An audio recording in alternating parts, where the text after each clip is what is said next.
rituals and mysticism. I wrote it on the board so I wouldn't forget. Number 4, Archetypes Part 1.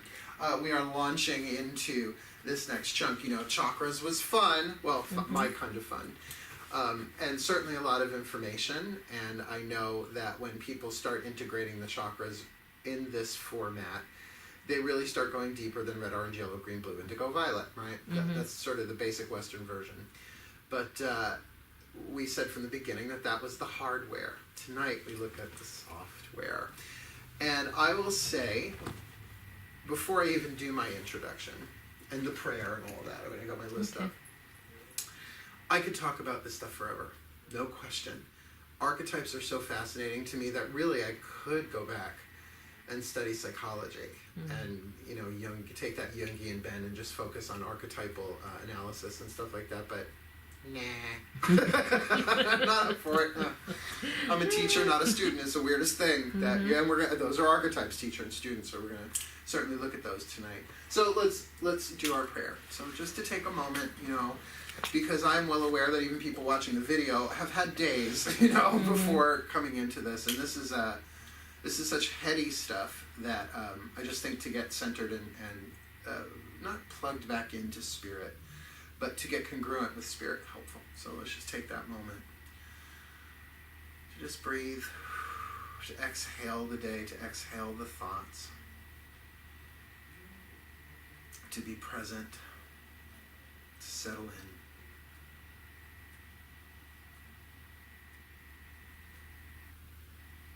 And to offer this prayer. Dearest God, goddess, all that is, we surrender this time spent together to you. May it serve your purposes. For we are here only to be truly helpful. We are here to represent you who sent us, so we don't have to worry about what to say or what to do. It is you who sent us are directing us. And we are content to go wherever you wish, knowing that you go along with us and that we will be healed as you teach us how to heal. Please show us what you would have us do, where you would have us go, what you would have us say, and to whom.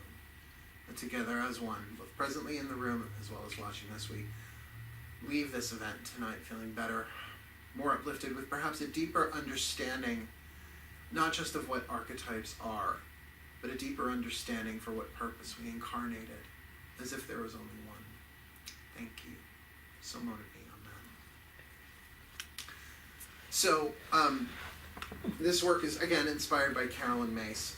I just adore her. If you read the book Sacred Contracts, she's written more on archetypes than just Sacred Contracts, but that was my introduction to it. And that came to me at a time of intense heartbreak 13 years ago, because the Silver Broom started 13 years ago. And I already had the book in hardcover, but it's not a page-turner.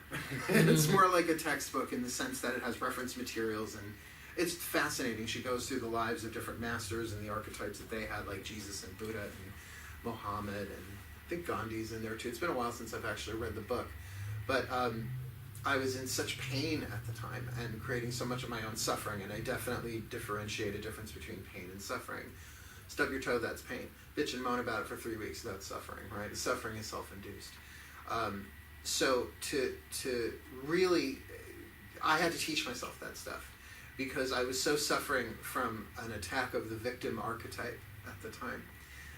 And certainly have many times since. We'll discuss that one in depth tonight. But I didn't study it out of interest.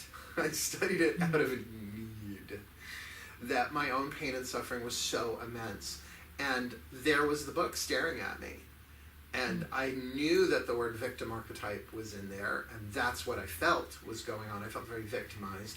So it really pulled me through the whole thing. And here's the trick of it. Archetypal dynamics. It is so easy for the mind to rule the process, and it's not about the mind. It's about the soul. This is about the patterns that we incarnated with, the if you like, soul powers that we chose to develop before coming into body. Very much like the Serapho of the Kabbalistic tree of life. Like, here, take these powers, develop them, and bring them back to me. Similar to that. Sort of, once we're incarnate, they're baked in.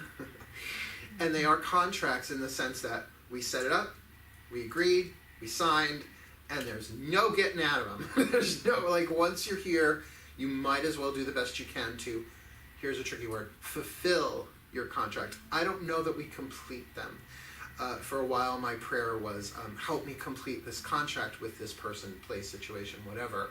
And I learned over time that they're so rich and so deep, there's no way to complete them, but you can fulfill what you came in to fulfill in this life, regardless of what any person, place, or situation is doing. So to me, that's very empowering, and certainly archetypes are about power. So in our introduction that I'm giving you right now, know that the mind is going to be very seduced. That it gets to a point where you're looking at lists of archetypes in the different families. It's almost like being in a supermarket and saying, well, I like that one.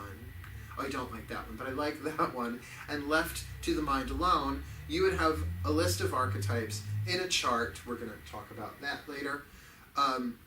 And they may not necessarily be congruent with what's going on in your soul.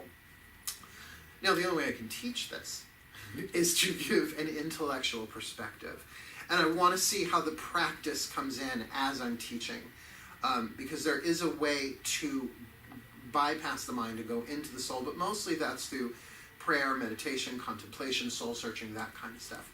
So really something that we can't do in class because it is so personal, and yet at the same time these patterns are universal. So there's a paradox. Mm-hmm. They feel so very personal, and yet everyone is interconnected in them at the same time.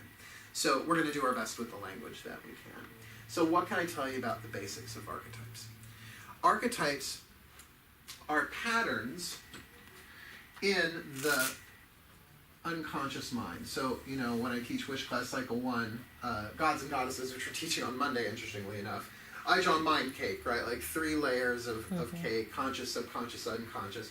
But the idea that they're all equal in size is ridiculous. And that's when I started developing this triangular system, symbol, to really illustrate the power that these 3 levels of mind have.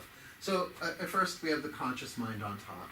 The conscious mind is the smallest part, but it is the bow of the boat. It's how you know what direction you're going in. You steer from the point of view of the bow, not the stern. The chattering mind, the monkey mind, it's how we learn everything in this world as kids, right? Mm-hmm. It's how we learn language, how we learn not necessarily what foods we like, but how to eat, knife and fork, our left, our right, the alphabet. All of that has to come through the conscious mind. The conscious mind being the way that sensory data is originally absorbed in, but the conscious mind can't hold all of it. It's too much. The amount of sensory data in this room alone would overwhelm you if all of it hit you at once. So where does the overflow go? It goes into the subconscious mind.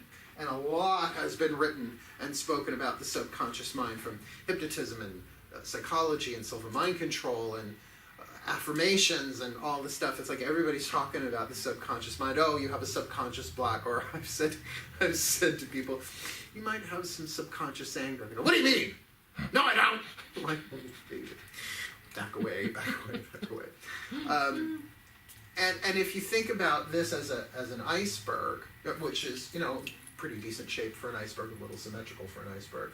And if you put the water line right here at this crossover between the conscious and the subconscious, well, you can certainly see a little bit below the water. So you might know some of what's in your subconscious mind through dreams, through emotions, how you're feeling, how you react, rather than how you respond. Response tends to be more considered. Reaction tends to be reflexive. It's just something that happens. But you really can't tell the majority of what's in the subconscious mind, because underneath that is the unconscious mind. And to even put a line on the bottom of this triangle is ridiculous, because really this is the part that's collective, the collective unconscious, as Carl Jung termed it. And this is where the archetypes are. Now, if we went